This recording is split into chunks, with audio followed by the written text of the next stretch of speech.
Bible में 4 पुस्तकें हैं जो यीशु की प्राचीन जीवनियां हैं। मत्ती, मरकुस, लूका और यूहन्ना रचित सुसमाचार। वैसे तो यीशु से संबंधित कहानियों और उसकी शिक्षा से बहुत लोग परिचित हैं, परंतु यदि हम इन पुस्तकों को आरंभ से अंत तक पढ़े तो ये हमें इससे बढ़कर भी कुछ उपलब्ध कराती है और हम देख सकते हैं कि कैसे ये यीशु की कथा को बाइबल की संपूर्ण कहानी से जोड़ती है।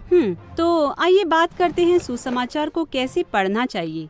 सबसे पहले इस शब्द सुसमाचार का क्या अर्थ है? इसका अर्थ है शुभ समाचार। तो अब सवाल उठता है, यह शुभ समाचार किस बारे में है? अब मरकुस के सुसमाचार में यीशु का प्रवेश यह घोषणा करते हुए होता है कि समय पूरा हुआ है, परमेश्वर का राज्य निकट आ गया है, मन फिराओ और सुसमाचार पर विश्वास करो। तो सुसमाचार परमेश्वर के राज्य के आने के बारे में है, पर इसका क्या अर्थ है? यह यीशु का तरीका है कि बाइबल की उस संपूर्ण कहानी को संक्षेप में बताए जो उसकी ओर ले जाती है। संपूर्ण कहानी?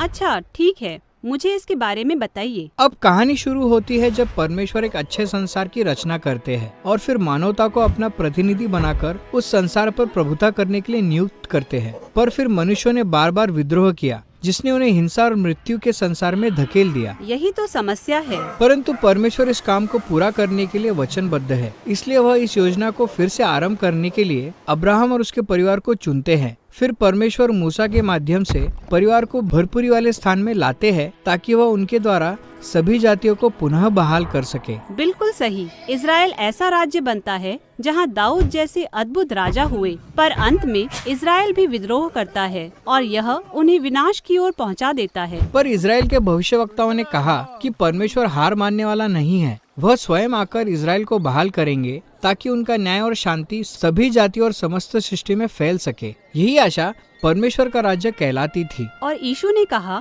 कि वह इसे ही इज़राइल में ला रहा है। हाँ, यीशु का सुसमाचार परमेश्वर के राज्य यानी उस नई सृष्टि से संबंधित है जो आकर मनुष्य को उस भूमिका में फिर से बहाल करेगी जहाँ वह परमेश्वर का सहभागी होकर संसार पर प्रभुता करेगा। इसीलिए सुसमाचार में यीशु के ढेर सारे वृत्तांत हैं, जिनमें यीशु लोगों को गरीबों के प्रति उदारता, क्षमा और अपने शत्रुओं से प्रेम रखने जैसी शिक्षाएं देने के साथ साथ उन्हें मृत्यु और बीमारी से छुटकारा भी देता है। हाँ, वह लोगों को आमंत्रित करता है कि वे परमेश्वर के नए संसार में जिएं। बिल्कुल। तो सुसमाचार का एक प्रमुख लक्ष्य यह दिखाना है कि कैसे यीशु बाइबल की संपूर्ण कहानी को उसके पूरे होने की ओर ले जा रहा है। इसलिए सुसमाचार के लेखक यीशु की कहानी बताते समय इब्रानी धर्मशास्त्रों का बार बार हवाला देते हैं। हाँ, जैसे जब यीशु का जन्म बेथलेहम में हुआ तो मत्ती हमें याद दिलाता है कि मीका भविष्यवक्ता ने इसकी भविष्यवाणी पहले से ही कर दी थी और वह सीधे सीधे मीका की पुस्तक से हवाला देता है। हाँ, इस तरह के हवाले तो सामान्य रूप से कई बार मिलते हैं, पर अनेक बार सुसमाचार के लेखक आपको बिना बताए हुए बाइबल के वाक्यांशों को अपने वृत्तांत में पिरो देते हैं ताकि आप उन्हें स्वयं ढूंढ सके।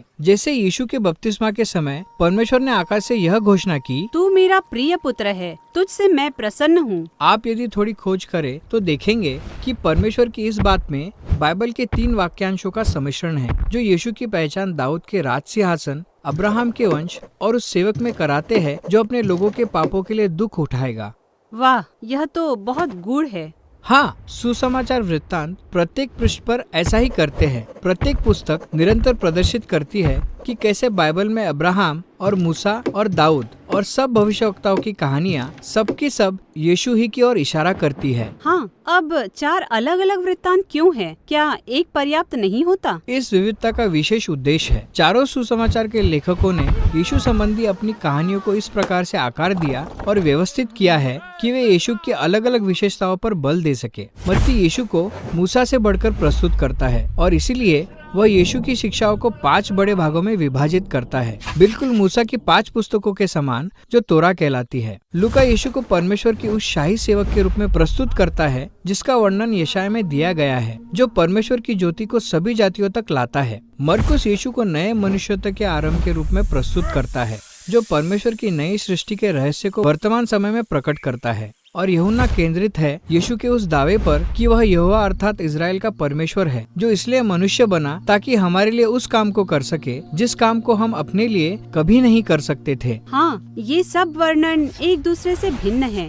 परंतु सब एक ही बुनियादी कहानी बता रहे हैं। गलील के क्षेत्र का एक व्यक्ति है जो इस सुसमाचार की शिक्षा देता है, पर जिसे अंत में अपराधी के समान क्रूस पर चढ़ा दिया जाता है। हाँ, सभी 4 सुसमाचार की पुस्तकें दिखाती है कि कैसे यीशु के द्वारा लाया गया परमेश्वर का राज्य उसे क्रूस तक ले जाता है, जहाँ वह परमेश्वर के नए संसार के राजा के रूप में स्थापित हुआ। उसे एक बागा, मुकुट और राजदंड दिया गया। हाँ, और जब यीशु मनुष्य जाति के विद्रोह के परिणाम को भुगत रहा था, तो उसने दर्शाया कि परमेश्वर के राज्य की सामर्थ उसके प्रेम और आत्म बलिदान के द्वारा आती है, और जब उसे मृतकों में से जिलाया गया तो हम उसमें नई सृष्टि का उदय होते हुए देखते हैं। तो सुसमाचार के लेखक केवल यह नहीं चाहते कि उनके पाठक परमेश्वर के राज्य के सुसमाचार को बस जाने, पर वे चाहते हैं कि हम उसका हिस्सा भी बन सके। हाँ, सुसमाचार की रचना इस प्रकार से की गई है कि हमें यीशु पर भरोसा रखने और उसके पीछे चलने को प्रेरित करे, ताकि हम उस नई सृष्टि में सहभागी हो सके